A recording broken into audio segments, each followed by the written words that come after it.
नमस्कार, आप देख रहे हैं एक न्यूज 24 और मैं हूं नेहा मिश्रा। आपको बता दें, बिहार सरकार ने महिला सरकारी कर्मचारियों की सुरक्षा और सुविधा को ध्यान में रखते हुए एक ऐतिहासिक फैसला ले लिया। आपको बता दें, मुख्यमंत्री नीतीश कुमार की अध्यक्षता में आयोजित कैबिनेट बैठक में यह निर्णय लिया गया है कि अब राज्य सरकार में कार्यरत महिला कर्मियों को उनके पदस्थापन स्थल के पास आवासीय सुविधा प्रदान की जाएगी। इसके लिए 2025-26 के बजट में विशेष प्रावधान किया गया है। राज्य सरकार ने यह भी कदम उठाया है कि महिला सरकारी सेवाओं की वर्तमान समस्या को ध्यान में रखते हुए उठाया है। अब तक महिलाएं अपने कार्य क्षेत्र से दूर किराए पर आवास लेकर रहने को मजबूर थी, जिसमें सुरक्षा की दृष्टि से भी खतरे बने रहते थे।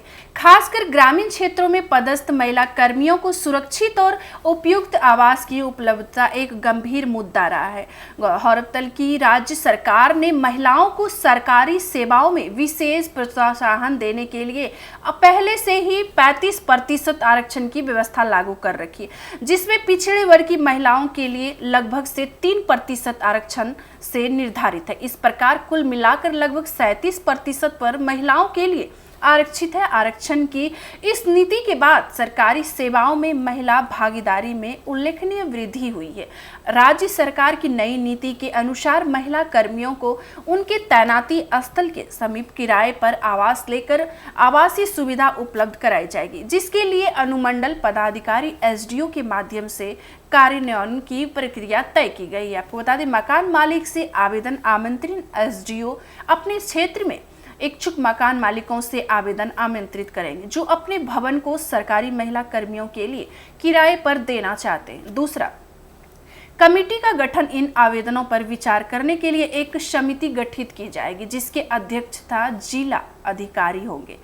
तीसरा, लीज समझौता चयनित मकान मालिक से उनके भवन को लीज पर लेने के लिए एसडीओ इकरारनामा करेंगे। चौथा, आवेदन की प्रतिक्रिया महिला सरकारी सेवक अपने कार्यालय प्रमुख के माध्यम से इस सुविधा के लिए आवेदन दे सकेगी। पांचवा, भत्ता में बदलाव। जिन महिला कर्मियों को यह सुविधा मिलेगी उन्हें अलग से किराया भत्ता नहीं दिया जाएगा। छठा, शिकायत समाधान। यदि किसी महिला कर्मी को आवास सुविधा में कोई समस्या आती है तो वो उसकी शिकायत का समाधान संबंधित करेंगे एसडीओ द्वारा किया जाएगा। महिलाओं की सुरक्षा प्राथमिकता। सरकार का यह निर्णय लिया गया है कि सुरक्षा और सुविधा के क्षेत्र में एक महत्वपूर्ण कदम माना जा रहा है।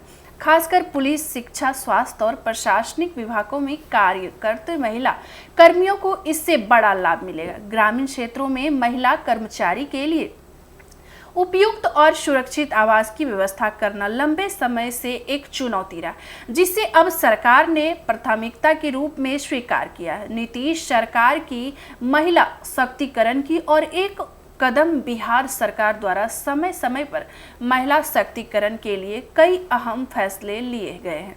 आपको बता दें, जिनमें छात्राओं के लिए साइकिल योजना, लड़कियों की उच्च शिक्षा को बढ़ावा देना और अब महिला कर्मचारियों के लिए आवास सुविधा शामिल है। सरकार को उम्मीद है कि उसमें महिलाओं की नौकरी के प्रति आकर्षण और प्रतिबद्धता में वृद्धि होगी। साथ ही ग्रामीण क्षेत्रों में भी महिला कर्मचारियों की संख्या बढ़ेगी। बिहार सरकार का यह निर्णय महिला शक्तिकरण की दिशा में एक शक्ति कदम है। यह न केवल महिला कर्मियों की सुरक्षा सुनिश्चित करेगा बल्कि कार्य क्षमता और संतुलन को भी बढ़ावा देगा। अब देखना यह होगा कि इस बार नीति को जमीन पर कितनी प्रभावी ढंग से लागू किया जाता है। तो ऐसे अपडेट्स के लिए बने रहिए हमारे एक न्यूज़ 24 पर। दीजिएगा इजाजत। धन्यवाद।